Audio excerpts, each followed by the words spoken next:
Hey friends, I wanted to put out a follow-up video on the video that I just put out on David Cicilline in the debates where they're marking up H.R. 1808. Essentially, they're calling it an assault weapons ban. A lot of bad information, a lot of stupidity, a lot of ignorance being thrown around. And I got the feeling that maybe some folks either thought that I might have been a little too hard on Cicilline, or that Cicilline wasn't quite as stupid or egotistical as he came across. Let me show you some extended versions of what Cicilline said. I'm going to let you see some of the exchanges that he had back and forth with Mr. Massie. Poor Mr. Massie. Mr. Massie is on our side, one of the few guys in that room that's on our side, and his frustration is so very obvious. But I want to show you a lot of what went back and forth so you can get the full picture, because it's way worse than what I showed in that previous video. And then at the end of this video, I want you to see the phone calls, because I made phone calls not only to Miss McBath and Mr. Cicilline, which you're going to get a kick out of the McBath one, but I also called Mr. Massie because I felt like his office needed to know that we appreciate what he's doing for us and fighting on our behalf. And I even told him how bad I felt for him for the frustration that he felt. But here are the exchanges. Check these out. What this stabilizing brace, which is depicted here, when attached here, it turns this weapon into an automatic weapon. It becomes a bump stock. And so it will allow that to essentially be fired like an automatic weapon. That's the danger. So I have to very strongly oppose the amendment. And I yield back. The Democrats are so zealous in their rush to ban everything related to guns and every gun that exists that I'm afraid Mr. Cicilline has his gun features mixed up. He just described the arm brace, which is used by people who have a handicap to help fire a pistol. He just described it as a bump stock. It's neither a stock nor a bump stock. And I think it's important that if you're going to ban these things, that you actually understand what you're banning.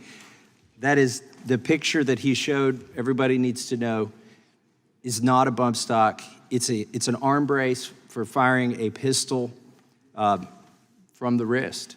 And it's not made to increase the rate of fire of the firearm. It's not made to simulate automatic fire. It's made to stabilize the grip of a pistol. And that's all it does. And if anybody else wants me to yield time to them, I will. I'll yield to the amendment sponsor. Thank you, Mr. Massie. I just wanted to point out that, yes, you've got a photo there, but this is what we are actually talking about. We are talking about a piece of equipment that stabilizes the arm that is used by the disabled and our disabled veterans to help more safely hunt. And it does not turn it into an automatic weapon. It does nothing but stabilize the weapon for them. So thank you, Mr. Massie. I yield back. I support this amendment. We can look over on the other side of the aisle. Hopefully they figured out what they're trying to ban. Ms. Fishbach is not trying to get an exception for bump stocks. She's trying to help the handicap and make sure that the Democrats are not banning an arm brace, which does nothing to accelerate the rate of fire of the firearm. I think they've confused it with page 3, section C of their bill. And I urge adoption of her amendment, and I hope when the Democrats figure out what it does and it benefits the handicap that they will accept it. I yield back. So then Miss McBath, in support of Cicilline, says in her very condescending way that somehow she has got all this experience from these anti-gun people, which all she did was prove that they are just as stupid and ignorant as she is. Check this out. I've had a lot of experience, and of course, working with gun safety experts and gun violence prevention organizations over the years, and I understand very, very well what this does, what this brace does. And that's the reason why we had a piece of legislation that would effectively ban bump stocks.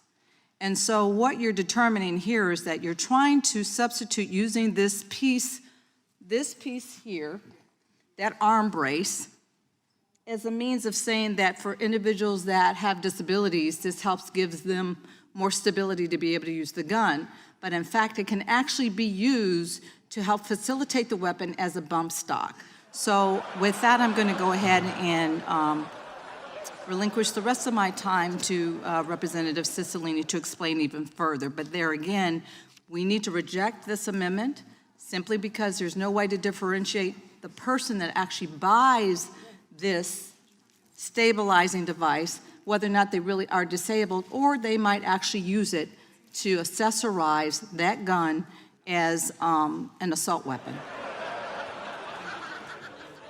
And then finally, Mr. Cicilline, I think he double, triple, and quadruples down on his stupidity and ignorance. This will make your brain want to just blow out of the top of your head. I just want to reaffirm what Ms. McBath just said. This stabilizing brace, when coupled with a buffer tube, operates as a bump stock. Bump stocks are prohibited in this legislation for all the obvious reasons. This is attempting to exploit a design flaw for persons with disabilities and use it to convert this into a bump stock, which will obviously make the weapon increasingly dangerous and easier for someone to fire. That's the reason this amendment should be defeated. I yield back. Is both the brace and the buffer tube required under your belief for this to be a bump stock? Or is just the brace sufficient? It's the brace coupled with the buffer tube. So that operates as a bump stock. did the gentleman consider, and while the Yeah, I'm sorry, they're both banned. If I can answer, you are, of course, permitted to have both a buffer tube and a stabilizing brace, just not with a semi-automatic weapon with the detachable magazine. So what you're describing would still be available to someone. They have no idea what they're trying to ban. They've showed us a pistol brace. It is not a bump stock. It has never once on this planet ever been used to accelerate the rate of fire or simulate rapid fire. That's not what it does. A bump stock is a stock in which the firearm is allowed to move horizontally within the stock. And then the user can adjust the compliance of their finger. It's still firing one round with every pull of the finger, but the fact they're using the dynamics of the firearm to help accommodate that pull quicker than they might do otherwise. But what he's showing us here is not a bump stock. Okay, do you concede that? Have you conceded a bump it stock. yet? Finding exactly. Yes, but your picture is not a bump stock. Her amendment does not, reclaiming my time, her amendment has nothing to do with the bump stock. That can't even function in your wildest fantasies as a bump stock. It doesn't work that way. These are two different stock. One's a stock and one's a brace. And The gentleman has expired. I recognize myself and yield to Mrs. Cicilline. It's functioning as a bump stock because it's replacing the butt of the gun. It's operating as a bump stock. That's the functional result of it. The gentleman yield? What does the gentleman think a bump stock does? If and when they find out that that's not a bump stock? Like if they could use Wikipedia or a picture or something here really quickly to understand that what she's offering has nothing to do with the bump stock, and it's only to do with stabilizing the grip and the grasp of a pistol for somebody who isn't otherwise able to do that. Would they be amenable? Would anybody over there be amenable if they found out, and you will eventually, the internet's going to help you here in about 5 minutes, because you're going to be famous.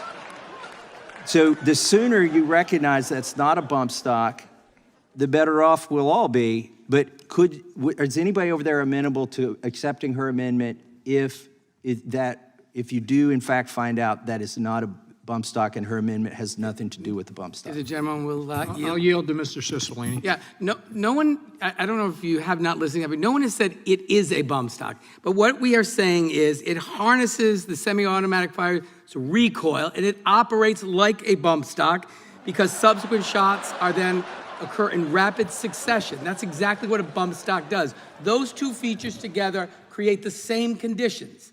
That buffer tube and the buffer and the spring that's contained within is a feature of every one of those firearms. Every AR-15, style firearm has a buffer tube, a spring, and a buffer inside of it, and they do not facilitate any kind of more rapid fire than a semi-automatic, because every semi-automatic AR-15 has a buffer tube and a spring and a buffer inside of it.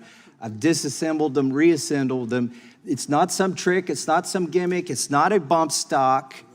And when you combine the buffer tube and the spring and the buffer inside of it with the brace that would allow somebody who's handicapped to fire that from the wrist, you're not creating a bump stock. And I'll yield back to the gentleman from Ohio. If he wants to yield to Mr. Cicilline, I urge him to get Wikipedia up as soon as possible. The internet is about to educate him. I'll reclaim my time and yield back. All right, friends, here are the phone calls. Check this out. Now, what we also need to be doing is contacting the people who are trying to help us. There aren't many, so whenever they do try to help, we should definitely contact them. I'm going to contact Thomas Massie's office, let him know I appreciate what he's trying to do.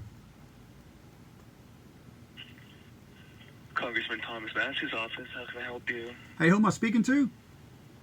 You're speaking to Congressman Thomas Massie's office? No, I know that. What's your name? Sam? Okay, Sam. Hey, a quick compliment to the congressman, and this is a legitimate compliment. I cannot imagine the frustration he's going to talking to these people who are completely uneducated about firearms. I actually have a television show down in Louisiana, and we actually did a story on what Congressman Massie was trying to correct Cicilline and McBath on, and the comments are just off the chart right now. I'm really embarrassed that Mr. Massie has had to deal with this.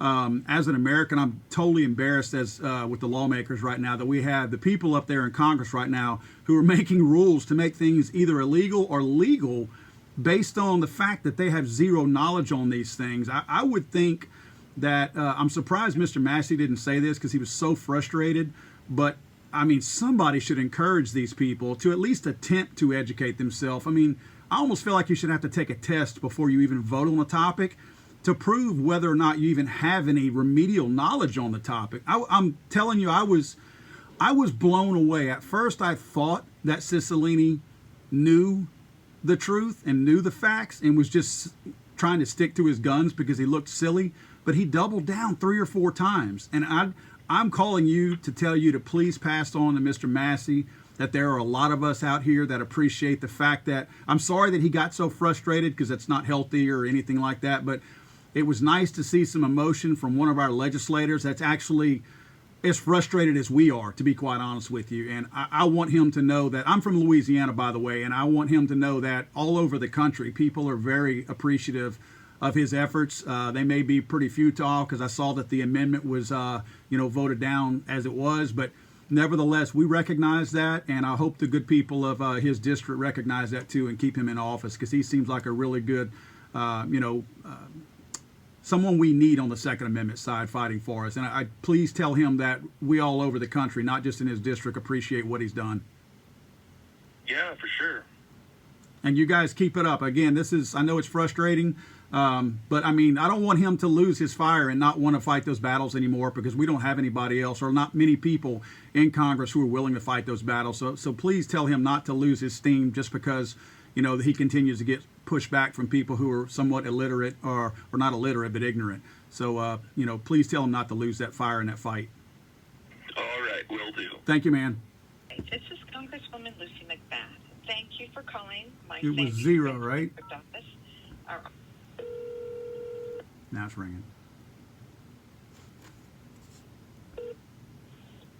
Thank you for calling the office of Congresswoman Lucy McBath. This is Tyra. How may I help you? Yes, ma'am. I was curious if you guys' office had internet. Do y'all have internet access? I believe, yes, we do.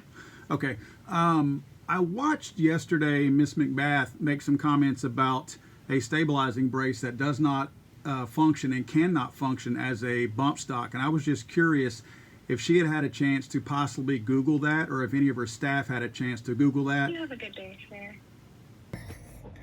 My bad. She didn't appreciate that. But look, you got to let these people know that this is how we feel. They get away with this and they don't get enough pushback.